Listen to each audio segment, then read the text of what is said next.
All right, well, moving on to a similar topic of consistency. Ross Chastain. I went full commit into one. I got tight and turned myself after he and Larson crashed in the closing laps fighting for the lead. Brett, spot on, spot off. Oh, boy. You get like a minute and a half. Go. What an idiot. Which one? The one. Like, you're coming off of a week where you're getting a lot of love from fans. Dale Jr. raises his hand and says, man, NASCAR needs to get behind this guy.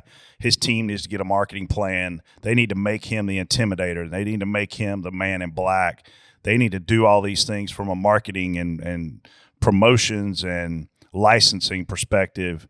And then he goes out here racing at one of the best racetracks in the country. Ross Chastain has never won at an oval in the Cup Series. Ross Chastain has won at a plate track where the seas parted and he inherited the lead. Freddie could have done that. And I don't mean nothing by that. But Freddie's running on the bottom and everybody else moves up and Freddie gets pushed to the front and he wins the race. Like, Ross didn't really do anything there to win the race. Obviously, he won COTA last year, a very impressive win there, a road course race, which, again, I think A.J. Allmendinger is part of the reason why he's such a good road racer. But you're racing at a great racetrack. You're racing one of the best drivers in the world, if not the best driver in the world, and you completely drive into his door and then you completely wreck yourself. And it screwed the fans out of what we thought was going to be a really good finish. But, man, just this guy, he can't help himself. Like, he gets perceived to be this butthole, and then he finally is kind of fixing it, and now he's back a butthole again. Yeah, I mean, I'll give him credit. He wasn't lying. He said he was going to go full commit. He did. He said he wanted to run him up the hill. He did.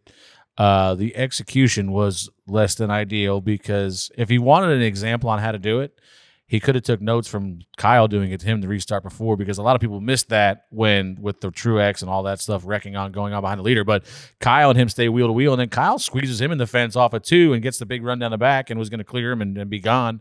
But he just drives in, he commits a little too much, gets too clear, and hooks himself in the fence. Like, it's just, I don't know. Like, Bernard Pollard sent me a text last night, and he's like, man, where are you at with Ross? He's like, obviously I don't know anything about this. He's like, where is he good for the sport? Do you agree with what he does? And I said, man, he's great for the sport. Like, he's phenomenal for the sport. I don't agree with anything he does. Like, it's a 2-level question there, because anything that gets people talking, I mean, we talked about on here, like sponsors taking the sport mainstream or drivers trying to get mainstream.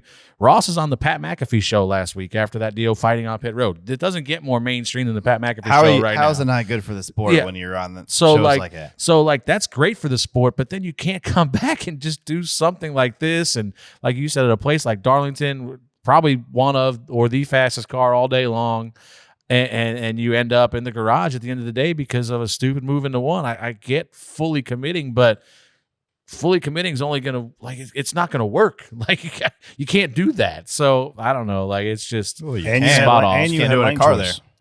Yeah, he had lane choice, and how do you get lane choice? Because of the freaking timing lines. Good job not cursing. Jesse, spot on, spot off.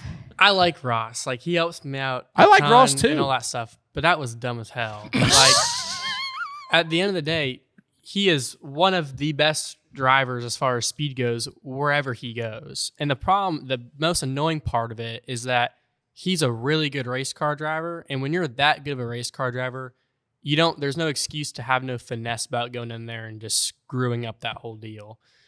He knows how good he is, and we all know that too. And we all expect him to have at least some sort of finesse instead of just bulldoze your way off in there and wreck 2 cars, right? Like, there's a point where the only thing with Ross is that, like, he's making it harder than it needs to be. Like, he could have, in my opinion, like a couple true oval wins by now, but he's making it way harder than it needs to be. Instead of taking a second, he tries to make it a first and ends up 35th, and then has a bunch of enemies and is getting in fights and all that stuff.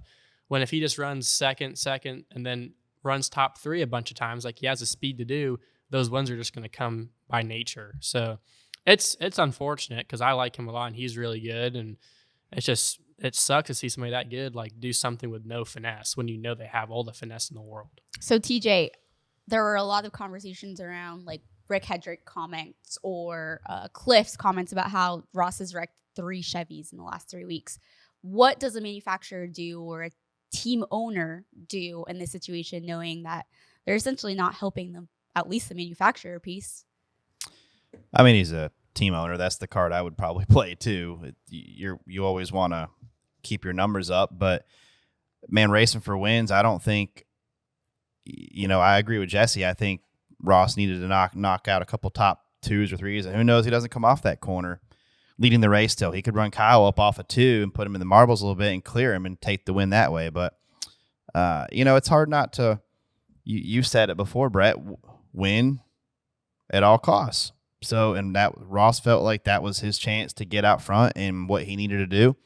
And I mean, I don't think it was the best play for him personally, but I don't fault a guy for, I don't care if it's Ross or somebody else. It could be Bubba, Brad. If they're going for the win, I mean, obviously Ross has had more speed and had really good cars, and you definitely don't want to make bad luck for yourself. But I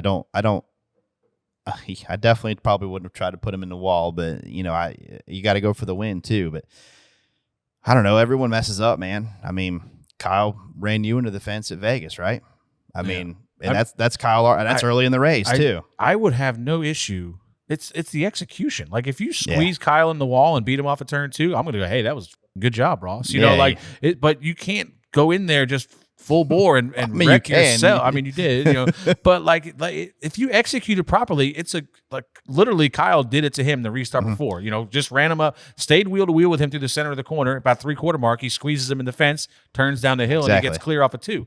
Like if Ross does that, I'm good with it. But like you go in here and just kind of overcommit, get too far out in front of Kyle so that when you do squeeze him up in the wall, he's got no option but to turn you into the wall. And then the funniest part of the whole thing was obviously Kyle stays in the gas and pushes Ross all the way down the back straightaway.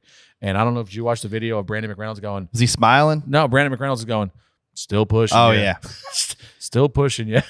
I'm like, it's just the way he said it. I was dying. Brandon McReynolds was one of my favorite He was humans. so laid back. It's just still like, pushing you. Still pushing Yeah.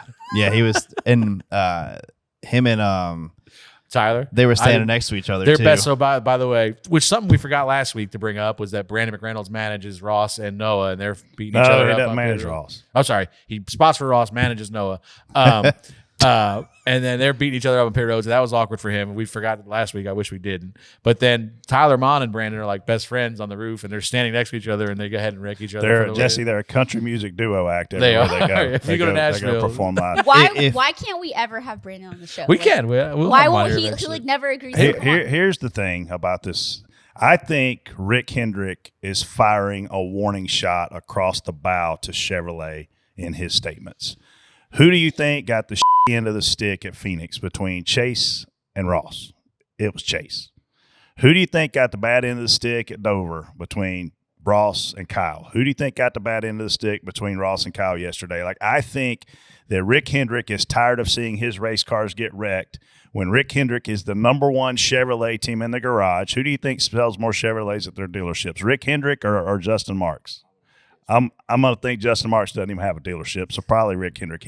When you talk about key partners, obviously Trackhouse is a key partner, so was Rick Hendrick. Rick Hendrick is the key partner, though. He's the top of the pecking order. I think this is him saying out loud to Chevrolet, you better get this guy to stop wrecking my race cars, because at the end of the day, Jesse, Ross has pissed off half the garage, and it's still yet for anybody to do anything to him. And I was thinking about this analogy on the way here. You have 2 guys that are similar on speed, William Byron and Ross Chastain. There's really no place, with the exception of Bristol Dirt, where you're going to go and say Byron's got no shot and Chastain has no shot. They both got a shot every weekend. But Byron goes and takes his top 3s when he can, and then those turn into wins. And then Ross is either 30 dang 5th or wins the race, right? So, I mean, you'd think that no way Rick Hendrick would leave, but you'd think the same thing about Jimmy Johnson. So, it was some strong words by Rick, and I was kind of surprised to hear it, but at the same time, it's well deserved to say that. Yeah, I mean, the manufacturer doesn't come into play when you have an issue like this, especially for Rick. Like you said, Rick don't care. Like Chevy's not going anywhere for him. I mean, he literally said, and I quote, "I'm loyal to Chevrolet, but when somebody runs over us, I expect our guys to hold their ground. I don't expect them to yield because of Chevrolet." So he's basically saying, all fair bets game. off the table. You know, like I saw all this stuff with Ross last week about, like Dale's, and they're talking about, he's good for the sport because he's this edgy and he wins races, and he doesn't win races. Like he's won 2 races. And 2 out of 164. And he's won 1 on a plate race and 1 at COTA, which he did a phenomenal job, but he also knocks people out of the way there to do that. So, it's like, but how many wins has he cost Chevrolet? Well, I can't even imagine. But like it's how many races should he have won, or could he have won in this time period, or at least been in a position to win where something stupid happens? So, like Jesse said, if you put yourself in position enough times, something good's going to happen, and you're going to end up winning a race. But to say like he's on this level because he goes out and wins races and he's edgy and he's going to have to win some more races before I give him that credit.